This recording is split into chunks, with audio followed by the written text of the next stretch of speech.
tamilsuvai.com. நாம் இன்னைக்கு பார்க்க போற ரெசிபி எல்லாருக்கும் ரொம்ப பிடிச்ச கிறிஸ்பியான பூரி செய்வது எப்படி அப்படின்னு இன்னைக்கு நம்ம பார்க்க போறோம். பூரி செய்ய தேவையான பொருட்கள்: அரை கிலோ மைதா மாவு, எண்ணெய் தேவையான அளவு, 2 டேபிள் ஸ்பூன் அரிசி மாவு, 2 table spoon cornflour, 2 table spoon ரவை, 2 டீஸ்பூன் சீனி, உப்பு தேவையான அளவு, கொதிக்க வைத்த நீர். முதலில் தேவையான பொருட்கள் அனைத்தையும் ஒரு பெரிய பேசின்ல ஆட் பண்ணி மிக்ஸ் பண்ணணும்.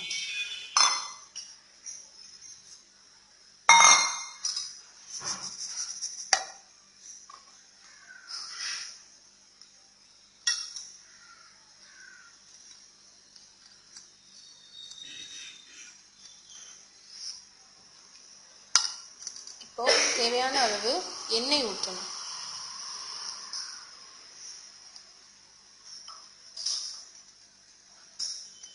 கொதிக்க வைத்த நீர் 2 கப், அவ்வளோதான் ஊற்றணும்.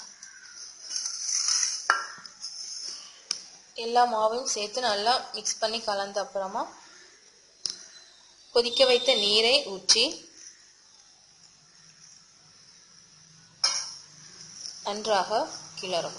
நாம இந்த மாதிரி மாவு பிசைஞ்சோம் அப்படின்னா ரொம்ப ஆயில் அப்சர்வ் பண்ணாது. இந்த பூரி ரொம்ப சாஃப்டா கிறிஸ்பியா இருக்கும்.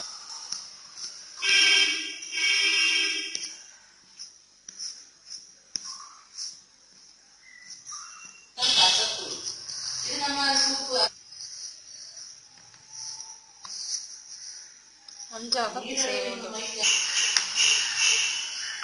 மாவு ரொம்ப ஹார்டா இருந்ததுன்னா சிறிதளவு தண்ணீர் ஊற்றி நன்கு பிசையவும்.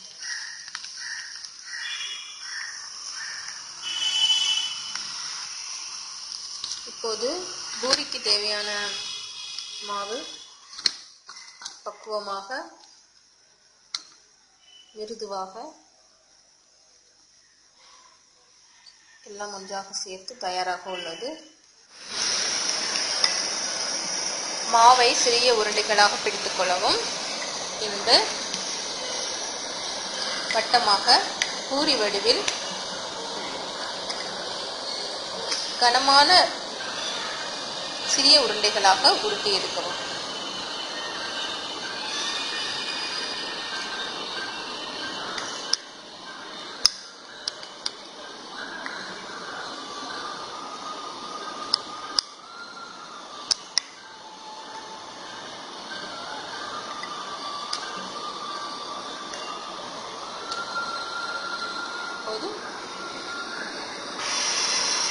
ஒரு பெரிய இரும்பு கடாயில் தேவையான அளவு பூரி பொரிப்பதற்கு தேவையான அளவு எண்ணெய் ஊற்றி எண்ணெய் சூடாகும் வரை காத்திருக்கவும்.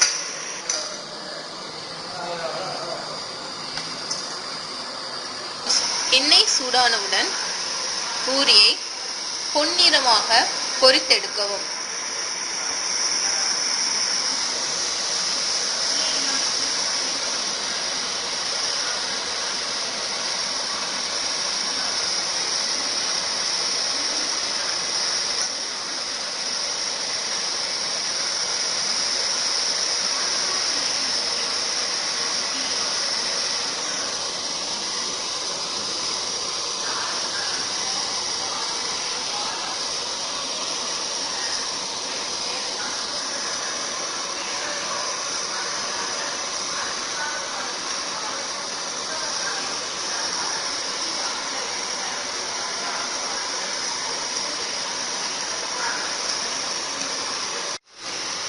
சுவையான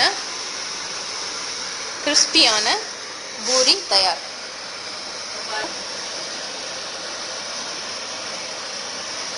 நீங்களும் இதை வீட்டில் செஞ்சு ட்ரை பண்ணி பார்க்கணும். தேங்க்ஸ் ஃபார் வாட்சிங் tamilsuvai.com.